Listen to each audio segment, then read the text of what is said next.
You seem like a very, very intelligent man. You did mention IQ of 61 plus 60. So obviously you're smarter than me, but that's or is that right? Albert Einstein's IQ was 164. Hello, buddy. I'm Adam King, the King Source, coming at you for a new video here.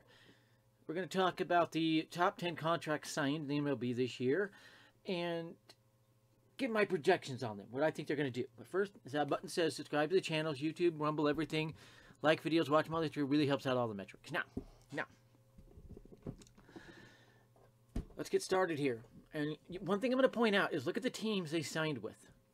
4 of the top 10 contracts signed are New York. Okay? Some are gross, massive overpays. Some are actually a little bit underpays. Others are right on the money. We'll start number 1 with Aaron Judge of the Yankees. The best player in baseball by a landslide, mind you. He proved that with 62 home runs, 130-something RBIs. I think it was 32 RBIs. And he still batted over 300, by the way. Best player in baseball by a landslide. Led the Yankees all the way into the ALCS. If they had any more hitting, they probably win a couple games of the ALCS, if not win the ALCS. Anyway, I think he's going to actually have another 50 home run season. He's one of only 10 players in baseball history to have multiple 50-plus homer seasons. 3 of them, Albert Bell, Alex Rodriguez, and Mark McGwire, are known PED users. Okay? So this is something that we're getting to watch. Another player is one of only 10 all-time of the over 25,000 players who play baseball in history to have had multiple 50-plus home run seasons. I think he does it again. Now I expect him to hit right on 300, maybe 290, somewhere in there, with 55 home runs and over 130 RBIs again. I think he comes back and just rakes just to prove it was no fluke last year, and it wasn't. Of course, his rookie year, he set the record with 52 home runs, and it still is the record in my book. So, yeah, that's my projections on Judge. Let's go to number 2, Trey Turner, now with the Phillies. An important thing to note with him, mind you. First time in his career, he's calling a hitter's park home. Nationals Park, not a hitter's park. Then he goes to the Dodgers, not a hitter's park. Okay? This is the first time he's calling a hitter's park home. In Philadelphia. Citizens Bank Park, if I think that's the right one. And I think he takes off. 11 years, $300 million. It's a little bit of an overpay. No shortstop is worth even $20 million. No player is worth $20 million. Judge is a massive overpay. That's about, those are good at math, it's a little over $36 million a year. I think it's about $38 million a year, for being honest. So, yeah. With Turner, I think he'll bat over 300, probably 310. Especially in that park where a lot of his fly balls and line drives get hit in the wall or getting out that did not at Dodger Stadium or Nationals Park. So I am expecting about a 310, maybe even 315 average. With 30-plus home runs, maybe 35 home runs, and 100-plus RBIs. I think he takes off calling a hitter's park home for the first time. Great value in this one. It's under $30 million a year. Excuse me a second. At 11 years, I think it's about $27 million a year, so a great value on this, actually, according to MLB metrics. And I think he takes off and has this great career at the Phillies. Next one is one of the biggest surprises of the offseason is Bogarts ending up the Padres. I was projecting him to end up with the Rangers, believe it or not. That's their third baseman. They were talking to him. A couple of other teams were talking to him, including the Mariners and the Cubs, but the Cubs got another one. We'll get to that later. So this was a surprise. Him leaving the Red Sox is no surprise. The Red Sox are crappy, but they're falling apart. San Diego is actually a little bit friendly to right-handed hitters. It's not a hitter's park, but it's a friendly park to right-handed hitters. They have a short left field fence. It's not deep. And if we're being exact, I looked it up, and the metrics for San Diego, the Padres ballpark, I believe it's only about 300 feet down that left field line. Let's see what it says. I'm seeing a couple of them here. Okay, there it is again. 336 feet straight to the left field corner, 357 to left, 390 to left center, 396 to center. That's not terrible. Especially if you have a short fence out there and left that actually shorts up probably to about 345.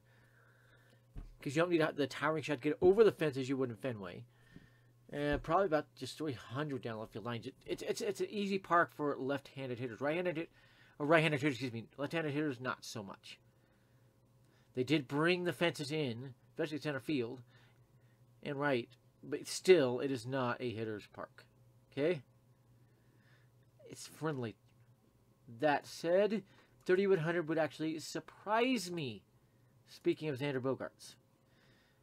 In the projections, I went 1,000 season projections on him and average it out. He averaged out about a 280 average with 27 home runs and 94 ribbies. For Turner, if you're wondering, averaged him out to 308 batting average, 31 home runs, and 103 ribbies. So, with Judge, it was actually interesting. And I wanted to do this all as I'm going back. It averaged him out to a 300 average, 49 home runs, and 129 RBIs. So, still great numbers. I do think he has a couple more 50-plus homer seasons in him.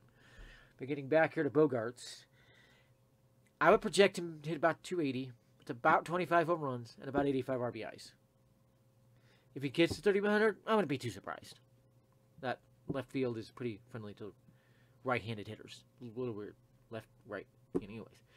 Our next one is the biggest enigma, headache, whatever you want to call it, of the offseason. He signed 3 different mega contracts. He would have been above Turner. Might not even approach Judge. Would have been above Turner. But there's something going on with injury-wise. I think there's a lot more to it than what we were told. Being an ankle on that. So, keep that in mind. But going back to Minnesota, Minnesota is friendly to right-handed, if not as friendly as San Diego. Not a hitter's park at all in Minnesota. Going off last season, it gave us a lot to think about with Carlos Correa, okay? He didn't bat anywhere close to what people thought he would. Kind of bummed out the Twins, but they still brought him back on a big deal because they feel he's a good fit. Wonder what I'm talking about? We look at Carlos Correa. He only played, mind you, 136 games. Season's 162, so he missed 26 games. That said, he had 22 home runs, 64 RBIs, and batted .291. I can't project him any higher than that. The 1,000 season projection was 20 home runs on the money, 65 RBIs, and a batting average of .281. So they project his batting average actually to fall. So that's kind of a look at him. That's kind of where I'd expect him to be as well. Moving on to our first pitcher on here, Jake DeGrom. Signed with Texas, 5 years, $180 million. Now, I do have to caution you, he is already injured. He's dealing with soreness in his shoulder. We know about the issues he has had and how he's been primed for Tommy John surgery for years. We'll see. I think he can actually have a successful season. And let's go ahead and take a look at what he did last year. Again, he was with the Mets last year, for those that remember that. He was a Mets ace and that. So, he did miss some time again. Okay. We need to kind of calculate that. We're looking at his stats. Last year, he only started 11 games. That's alarming. He missed that much of the season. Okay. 3-1. Oh, excuse me, 5-4. Looking at the wrong one. So, he did get the decision in 9 games, but for your projected ace, that's not very good. Okay. His ERA was 3.08.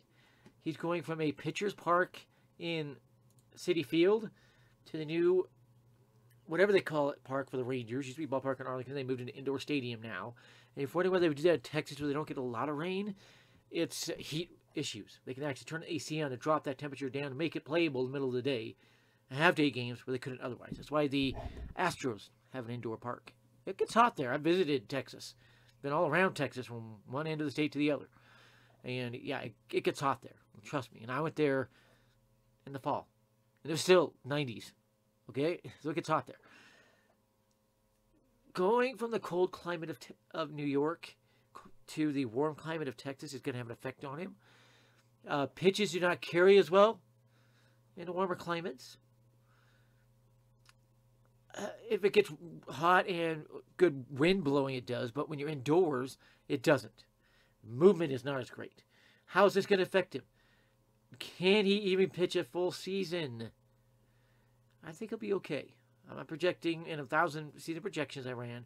Project him to start 25 games. To get the decision in 20 of them. Project him right around 12-8. With an ERA around 2.80 to 2.85. I would project him to start about 23 games myself. Probably win 12 games. About 6-7 losses. and probably around that 3.0 ERA, which would be great for the Rangers. They haven't had a pitcher do that. Probably says Nolan Ryan. I just can't think of any big starters they've had that had great seasons. I could research if I wanted to. Kenny Rogers did okay for him. There's one of them. Yeah, just not coming up with others. They did compete with some division titles recently, had some good pitchers, but I'm just not coming up with them on the top of my head. But anyways, he should be a solidifying veteran at the top of that rotation. Moving on to number 6, Dansby Swanson, the Cubs. Yeah, they got their shortstop. 7 years, $177 million. It was a little bit of a surprise that it was so low. I was expecting well over $200 million. I was also surprised the Yankees didn't jump in at that price, because the Yankees were prepping an 8-year offer of over $180 million. Now I'm not sure they could have swayed him even with that, because his wife plays for Chicago, and now he's working on an extension with them. She plays soccer. This is the professional soccer league for the girls, and so yeah, they're now together. They're buying a house. They're in the Chicago suburbs somewhere. I do not know where. Even if I did, I would not tell you. And yeah, he projects incredibly well for Wrigley. Remember, he's been playing out in that new TD Truist Park, or Truist Park, whatever it is, for the Braves, which is anything but a hitter's park. Now he's going to Wrigley, where a lot of his pop-ups could land on the basket and get out. The 1,000-season projections project him very well. Mind you, he's coming off a career year. He hit over 30 home runs. Most people don't realize that. He hit over 30 home runs. That's over 100 career home runs, by the way. So, yeah, it's going to be interesting to kind of see the change there. The jump his stats take going to a hitter's park. He hit, saying 25 home runs on ESPN. I thought it was over 30. 96 RBIs, 277 batting average. 27 home runs last year. I swore it was over 30, but even 25 is great for that pitcher's park. With the Cubs, it will be over 30 home runs this year. I guarantee you that. The projections had around 35, the 1,000-season projections, and well over 100 RBIs. The batting average, they think, could approach 300 as well, just because of Wrigley being a hitter's park. So kind of keep that in mind. He projects best of any of the shortstops. Moving on, we have this second pitcher and another Yankee, Carlos Rodon, and my goodness, coming off 2 straight ace years, around 2.5 ERAs, over 200 strikeouts, dominant pitcher. He projects incredibly well at Yankee Stadium. Left-hand pitchers always do great at Yankee Stadium, okay? Projects him to start 31 games, which is about the average now, if you pitch every start possible. I would expect around 28 based off my projections. Projects him to win 20 games with the Yankees offense behind him and his pitching abilities. Projected him at 20-5, exactly, over the 1,000-season simulations.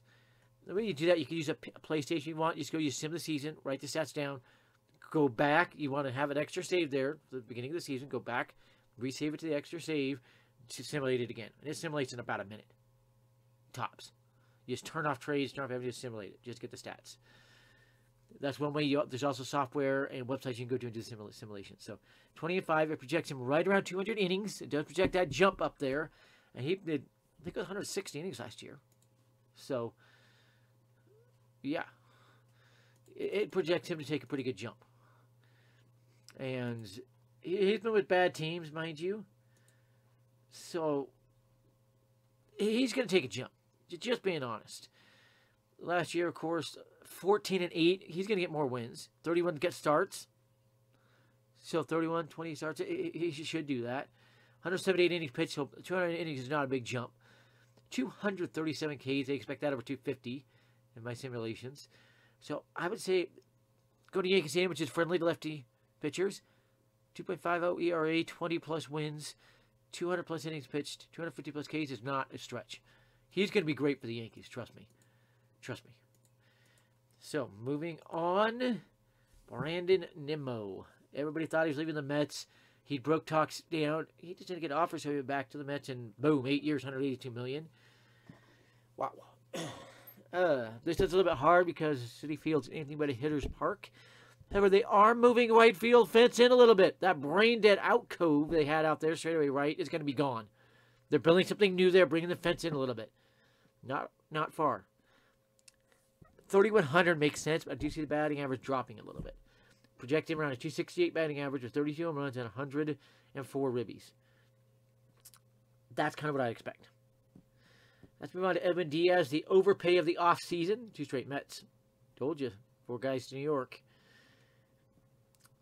The overpay of the offseason for DS. Pitchers are not worth $20.5 million or $25 million or whatever it is there.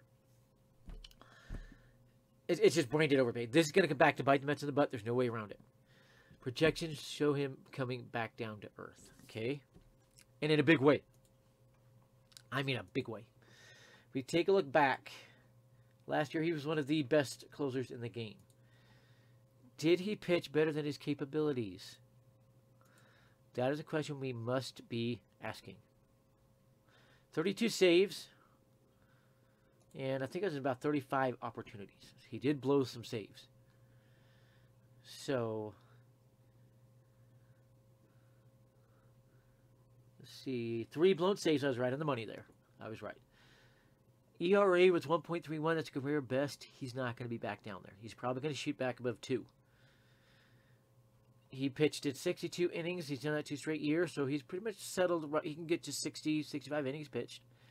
That's where he'll get you. 118 Ks, I don't think he gets back up there. It's the second time he's topped 100 Ks. I don't think he gets back up there. He's at the trend and average about 93 Ks for him. Walks 18. That's right about his average. Okay?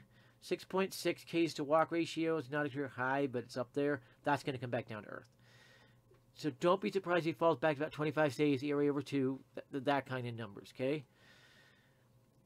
It's going to be interesting, again, to see what this guy does, especially that right field fence moved in a little bit. They're moving right center field fence in a little bit, putting in the new Jumbotron there. We'll see kind of all the changes, how they affect him. And, yeah, I think he gets back down to earth and does not play well, as with the next guy. I think he'll be a flop, okay? So, our next one is the former Cubs catcher who has now signed with the St. Louis Cardinals. Cubs fans are going to hate this. But I don't think it'll be as bad as people think. He's going from a hitter's park, which is at 22 home runs and 55 ribbies, batted 243, to a pitcher's park in St. Louis. I'll be surprised if he breaks 15 home runs, to be honest. The projections show him getting about 80 hits. He averaged about 100 with the Cubs per season. I think it's about 80 hits, about 14 home runs, and somewhere around 40 to 45 RBIs. Okay, and batting about 230. He's not that good of a hitter as it is, and going to a pitcher's park at St. Louis, it's just not good. Just not a good situation, okay? I don't think this guy will be all that good. I think Wilson Contreras is done being an elite catcher. He was not a good defensive catcher as is, and I think that's going to bring the Cardinals pitchers back down. He's not that good of a catcher, defensive catcher, and I think the bat falls apart in that pitcher's park. Going to take probably take us till after the All-Star break to fully see with him and a lot of these guys. But the KingSource taking a look at all of the mega contracts signed this offseason. And by the way, with bonuses, Wilson Contreras' contract can get to $100 million. Keep that in mind. I hope you have a great day. The KingSource loves you.